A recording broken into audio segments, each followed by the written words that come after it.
नमस्कार सभी छात्रों को। तो हमने ये शॉर्ट वीडियो डाली थी, ये जो 4 क्वेश्चन हैं इनको सॉल्व करना था। तो हम वीडियो डाल नहीं पाए जल्दी, तो आज हम वीडियो डाल रहे हैं। तो बच्चों, आज हम इन्हीं 4 क्वेश्चन में इम्पोर्टेंट क्वेश्चन को, 4 वेरी वेरी इम्पोर्टेंट है भाई, इन्हीं को सॉल्व करेंगे। और एक होमवर्क भी दूंगा आपको जो आप खुद करना। तो चलिए हम इन क्वेश्चन को हल करेंगे। सबसे पहला हम रूट 2 को हल करेंगे। ये जो रूट 2 है इसको हल करेंगे। सबसे पहले सिद्ध कीजिए कि रूट 2 एक अपरमय संख्या है।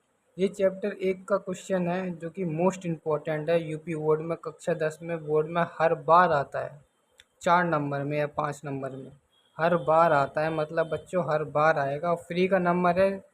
केवल जो जो स्टेप मैं कर रहा हूँ वही आप करिए और इस क्वेश्चन को अपना बना लीजिए और 4 नंबर आगे हो जाइए औरों से।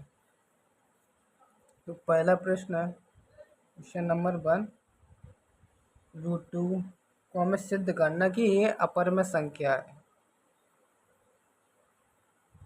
सबसे पहले सॉल्यूशन इसका, और सबसे पहले तो हम ये जानेंगे कि अपरमय संख्या होती क्या है। अपरमय संख्या क्या होती हैं? वह संख्या जो परमेय ना होती हो वह परमेय कहलाती है। परमेय क्या होती है? परमेय भैया वो होती है जिन्हें पी वाई क्यू के फॉर्म में लिख पाए, उन्हें कहते हैं परिमेय।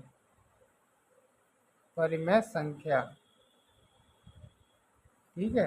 अब हम पी वाई क्यू के फॉर्म में न लिख पाए तो वो हो जाएंगी अपरमेय, ठीक है।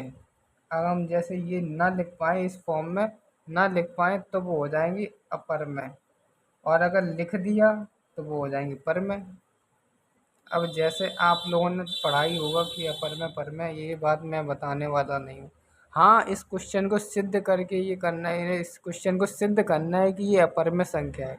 तो हम सबसे पहले सिद्ध इस प्रकार करेंगे कि हम मान लेंगे कि इसे रूट 2 को कि ये परमेय संख्या है।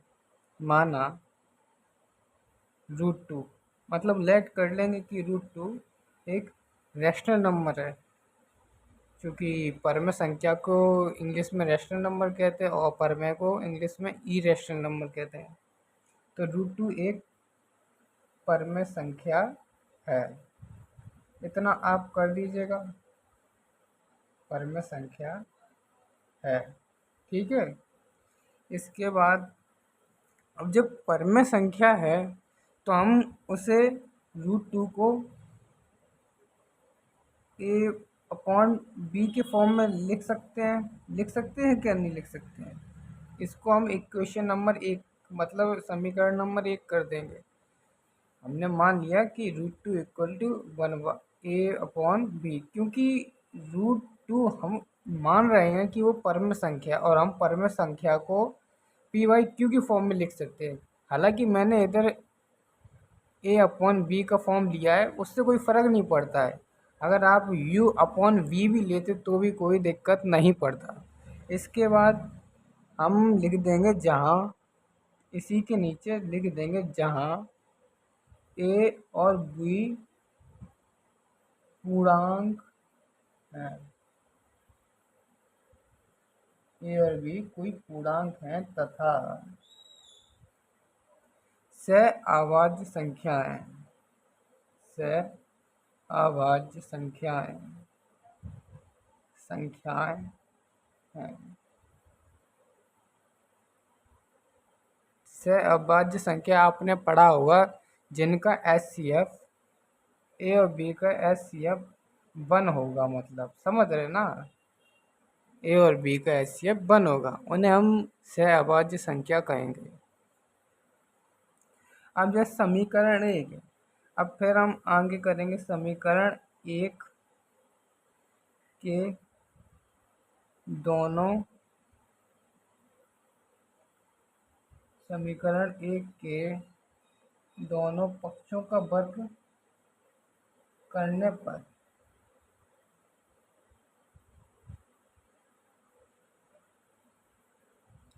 ठीक है ना बच्चा। समीकरण एक के दोनों पक्षों का वर्ग करने पर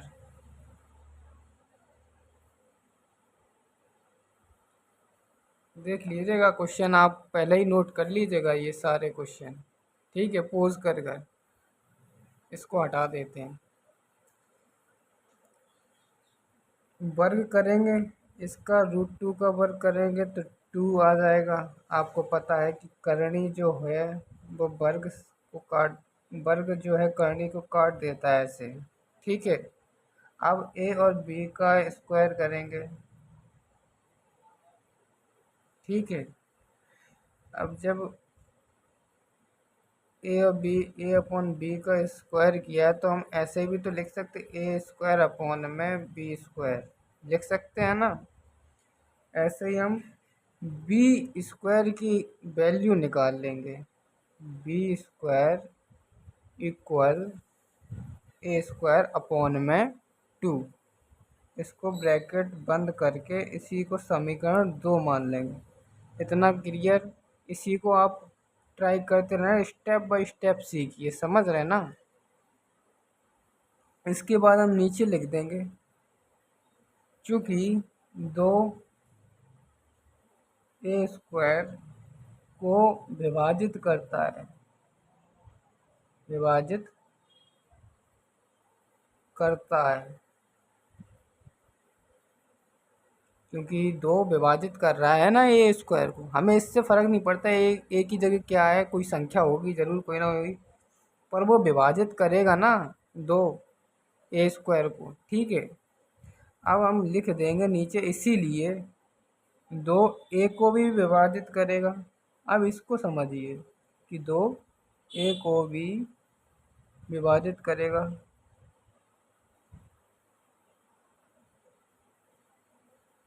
2 ए को भी विभाजित करेगा, इसका मतलब क्या है कि 2 ए स्क्वायर को विभाजित करेगा तो 2 ए को भी विभाजित करेगा। मान लो कि ए की जगह 4 है, या ए की जगह 2 मान लो, ए की जगह 2 मान लिया, तो ए स्क्वायर बराबर कितना हो जाएगा, 4 हो जाएगा ना भाई। ए स्क्वायर बराबर, अरे गलती हो गया बच्चा, अगर ए स्क्वायर दो दो ए स्क्वायर को विभाजित करेगा तो ए को भी विभाजित करेगा। तो हम मान ले रहे हैं कि जो ए स्क्वायर है वो 2 मान ले रहे हैं ए स्क्वायर को। ठीक है, ए को मान ले रहे हैं 2, तो उसका स्क्वायर कितना हो जाएगा, 4 हो जाएगा। तो 2 दूना 4 और 2, 2 से कट जाएगा ना, 2 ही तो बचेगा, और ए की जगह 2 रख लो सिर्फ, तो ए 2 को भी काट दे रहा है, समझ रहे हैं ना। मतलब 2 ए को भी काट दे रहा है, जो ए की वैल्यू 2 है। आप इस बात को समझ गए होंगे, हालांकि मैं ज़्यादा बढ़िया तरीके से नहीं समझा पाया, पर आप समझ गए होंगे, मुझे मुझे उम्मीद है। तो इसके बाद स्टेप करना है कि माना कि ए बराबर 2m, ए बराबर 2m। ठीक है, इसको मान लेना।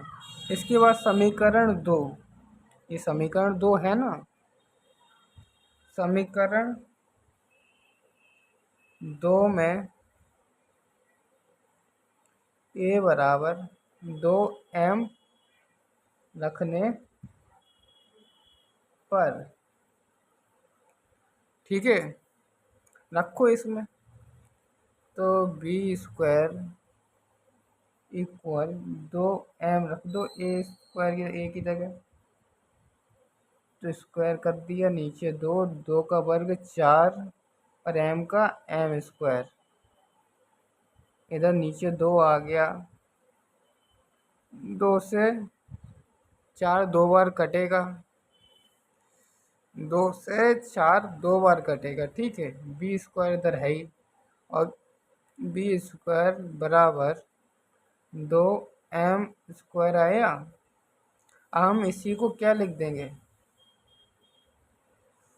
बी स्क्वायर अपॉन में टू, बी स्क्वायर अपॉन में two equal to M square, और हम इसी को समीकरण नंबर 3 कह देंगे।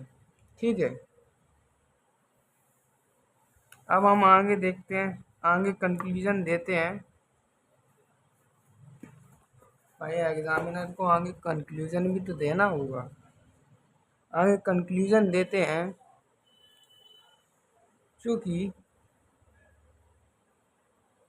दो बी स्क्वायर को विभाजित करता है। ठीक है, जब स्क्वायर को विभाजित करेगा तो उसका मतलब उस टर्म को ही विभाजित करेगा, इसलिए दो बी को भी विभाजित करेगा। ठीक है, जल्दी जल्दी मैं करा रहा हूँ क्योंकि समय है कम और आप जल्दी समझ जाए। ये देखो, ये जो दो है बी स्क्वायर को विभाजित कर रहा है, इसलिए दो बी को भी विभाजित करेगा। अभी ये बात समझे होगे, इधर ऊपर से देख रहे।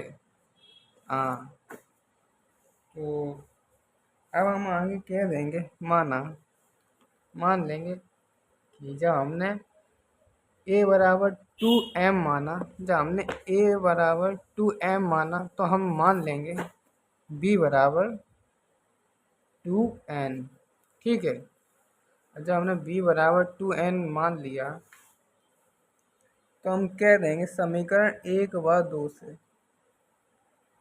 इसके बाद हम इस स्टेप के बाद हम यही करेंगे कि समीकरण एक व दो से। अब बहुत से टीचर इसके आगे और भी गाता लिखवाते हैं, हालांकि वो सही है, पर आप इतना कर दीजिएगा तो आपको पूरे नंबर मिलेंगे कि समीकरण एक व दो से। ठीक है, जिस समीकरण एक व दो का जब एचसीएफ हुआ तो वो दो ही मिला हमें, एचसीएफ ऑफ ए और बी बराबर टू, लेकिन एचसीएफ ए और बी वन। इसका मतलब समझिए, हमें वही एचसीएफ समीकरण एक और दो का जो करा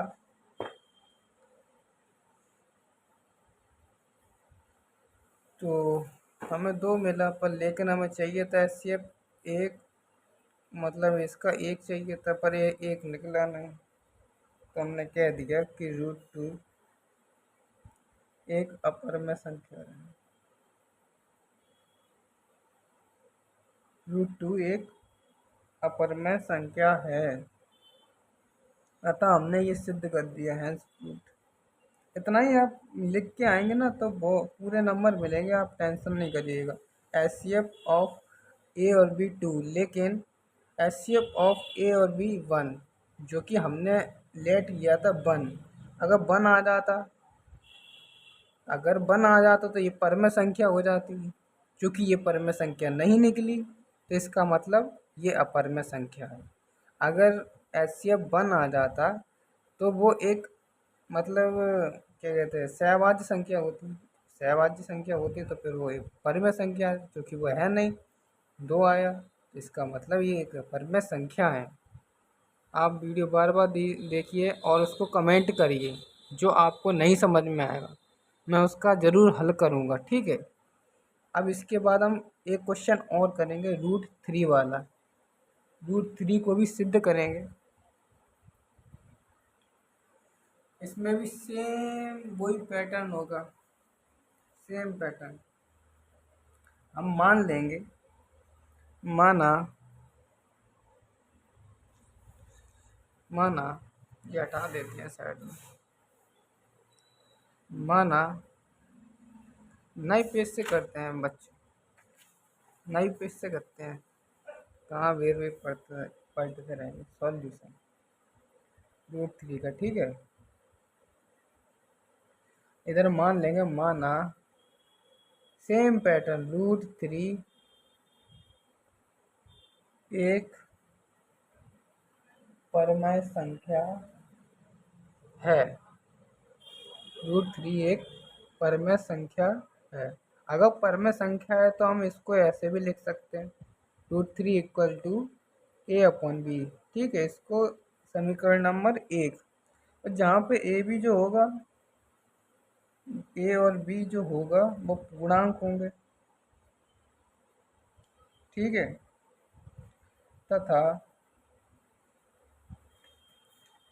तथा सहअभाज्य संख्याएं हैं, जो सहअभाज्य संख्याएं हैं।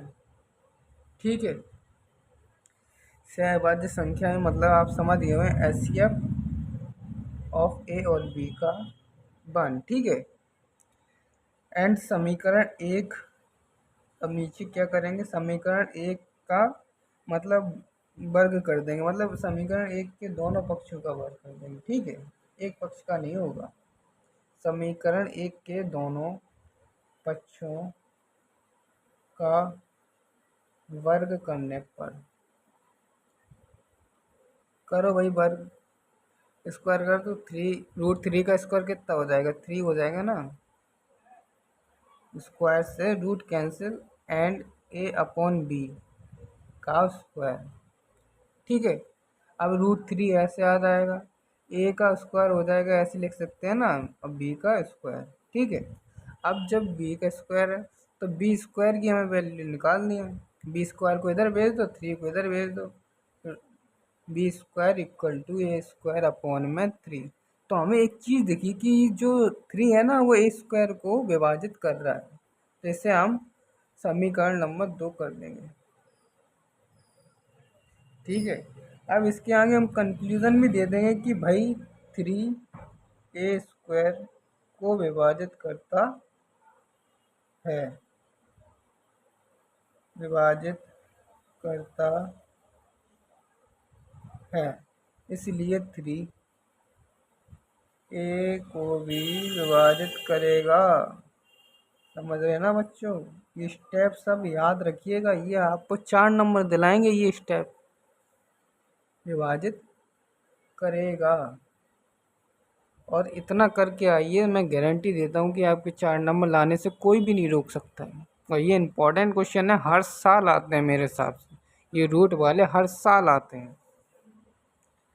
अब आगे का स्टेप मानेंगे कि माना a बराबर 3m, जो नंबर है उसी के पीछे m लगा दीजिएगा और मान लीजिएगा 3m मान लिया।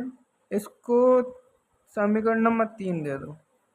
हालांकि फिर दे रहे हैं, उसमें हमने ज़रूरी नहीं समझा कि पीछे वाले क्वेश्चन में उसमें भी दे सकते हैं आप, समझ रहे।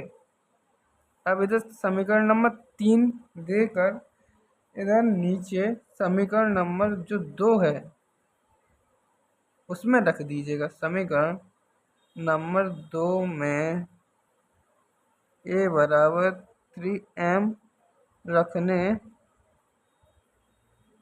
पर, ठीक है, रखिए, बी स्क्वायर इक्वल a की वैल्यू 3m का स्क्वायर अपॉन में 3 का स्क्वायर 9 और m का m स्क्वायर 3 नीचे आ गया। ये बी स्क्वायर अपनी जगह, 3 से 9 कटेगा 3 बार, और जो बी स्क्वायर होगा इक्वल 3m स्क्वायर। ठीक है, क्लियर।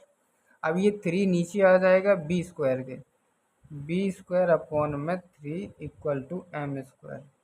इधर हमें एक चीज़ देखने को मिलेगी, 3 बी स्क्वायर को भी काट रहा है, मतलब विभाजित कर रहा है। ठीक है, तो हम यही कंक्लूजन हम लिख देंगे आगे। ठीक है, कि भाई जो 3 है, चूँकि 3 बी स्क्वायर को विभाजित करता है, थोड़ा टेढ़ा हो जाता है भाई, माफ़ करने का सभी को, सभी माफ़ करिएगा, थोड़ा टेढ़ा हो जाता है नोटबुक। तो बी स्क्वायर को विभाजित करता है, इसलिए 3 बी को भी विभाजित करेगा। ठीक है, क्लियर। इसके बाद हम मानेंगे कि जो b बराबर है वो 3n, ठीक है। b बराबर 3n, और समीकरण 3/4 से, समीकरण 3/4 से या 1 या 2 से, वैसे तो 3/4 से ही होगा। समीकरण, इसे 4 दीजिएगा, इसे नाम मान लीजिएगा समीकरण नंबर 4, ठीक है। समीकरण 3/4 से HCF ऑफ AB कितना आ रहा, 3 आ रहा है। HCF और AB 3 आ रहा है, लेकिन HCF ऑफ AB हमने लेट कितना किया था, 1, जो कि नहीं आया। 1 नहीं आया मतलब ये अपरमय संख्या है। अतः √3 एक अपरमय संख्या है। इधर भी करेक्शन कर लीजिएगा √2 वाले में, क्योंकि मैंने डायरेक्ट इधर समीकरण 4 मान लीजिएगा, और ये जो 2 है ना, उसकी जगह 4 और 1 की जगह 3, ठीक है। इधर देखिए, इधर मैंने 3 इसको माना, इसको ना मानकर इसको मानिए 3, ठीक है। मैंने डायरेक्ट इसका और इसका बता कर दिया था, इसका। हालांकि आप 3 और 4 समीकरण से करिए, उसका HCF 2 निकल आया है, लेकिन हमें चाहिए 1 था जो कि हमने माना था। तो हमारी बात का विरोधाभास हुआ, इसीलिए हम मान लिए, इसलिए हमने कह दिया कि जो √2 है वो एक परमेय संख्या नहीं है। तो जब परमेय नहीं है तो अपरमेय है भैया, ठीक है बच्चों। तो थोड़ी भूल हुई है, उसके लिए क्षमा करना √2 क्वेश्चन वाले में, तो आप करेक्शन कर लीजिएगा, ठीक है। देखिए, इधर 3, इधर 4, इधर 3 मान लेना और इधर कुछ नहीं मानना है, इधर काट देना, ठीक है बच्चों। हमने 3/4 का जब HCF लिया तो हमें 2 मिला, लेकिन हमें चाहिए था 1, इसीलिए हमारी बात का विरोधाभास हुआ। इसीलिए हमने कह दिया कि √2 एक अपरमय संख्या है, ठीक है। अब रूट जो 5 वाला है उधर देखिए, जो √5 वाला है वो आपको होमवर्क में करना है। एक बार आप ट्राई करिएगा, आ जाएगा। बहुत इंपॉर्टेंट क्वेश्चन है। जब नहीं आए तो कमेंट करना भाई, मैं ज़रूर कराऊंगा। जब ना आए तो मैं ज़रूर कराऊंगा, एक अच्छे तरीके से समझाऊंगा। और अब आप, एक क्वेश्चन और है ये वाला, 3+2√5, तो यही करेंगे हम।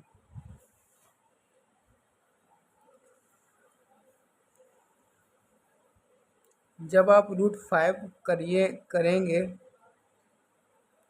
तब आपको पता चलेगा कि वो एक अपरमय संख्या है, ठीक है। √5 एक अपरमय संख्या है, ठीक है। इसी से हमें पता चल जाता है कि √5 अपरमय संख्या है, जो कि रूट जैसी संख्या वो सब अपरमय है, बट हमें सिद्ध करना होता है। अब हम इधर सिद्ध करेंगे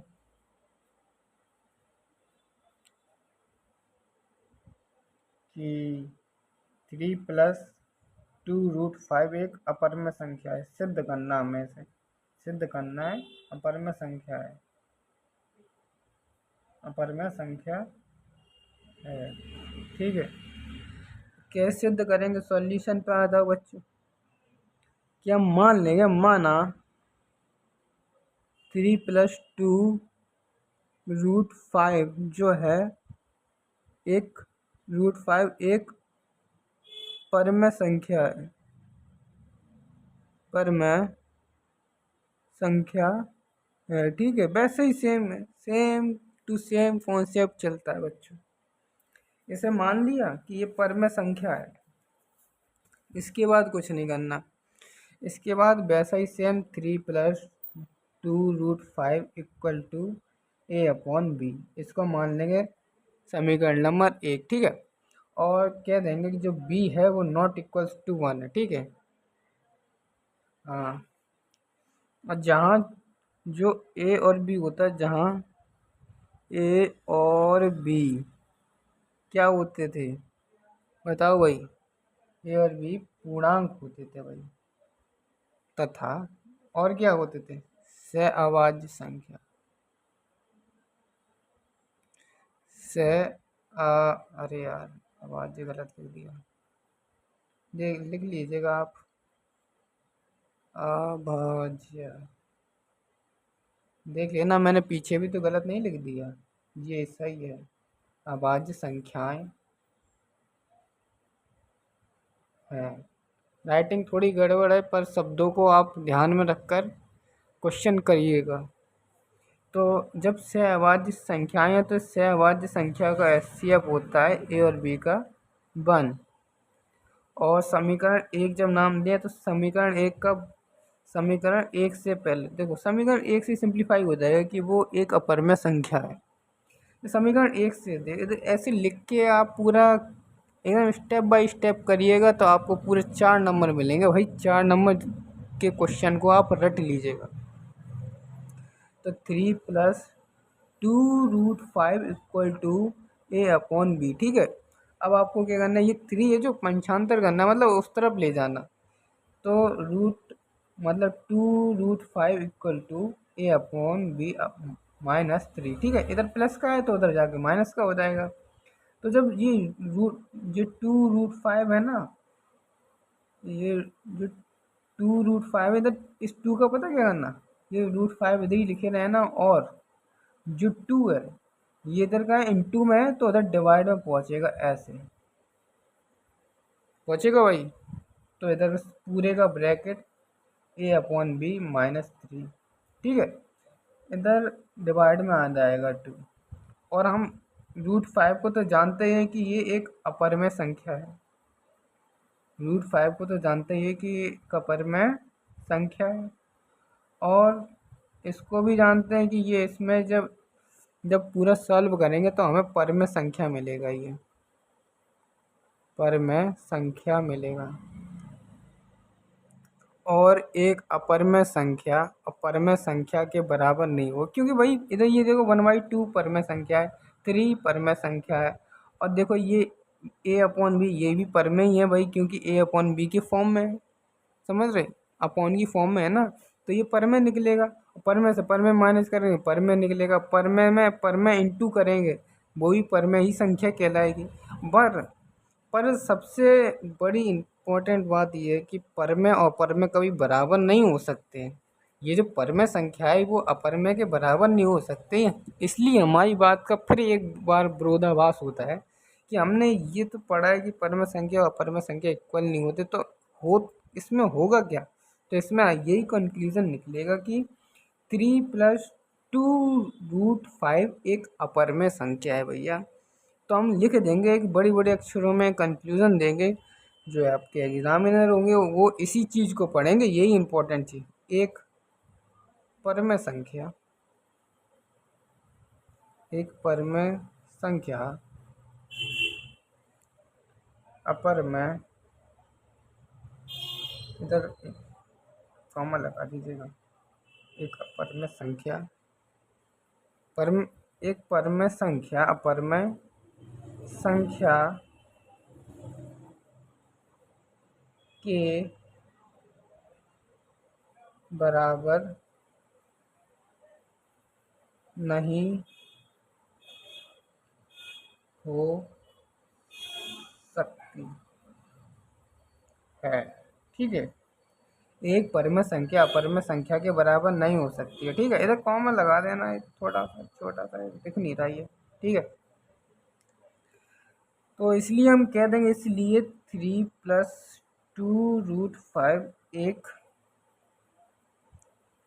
अपरमेय संख्या है, ठीक है। और यहाँ तक अगर वीडियो में कोई बना रहा तो सबसे पहले सभी का धन्यवाद, जो जो यहाँ तक बना रहा है, ठीक है। ये एक इम्पॉर्टेंट क्वेश्चन है, चार ये आप बराबर लगाइएगा, इस पैटर्न को, कॉन्सेप्ट को सीखिए।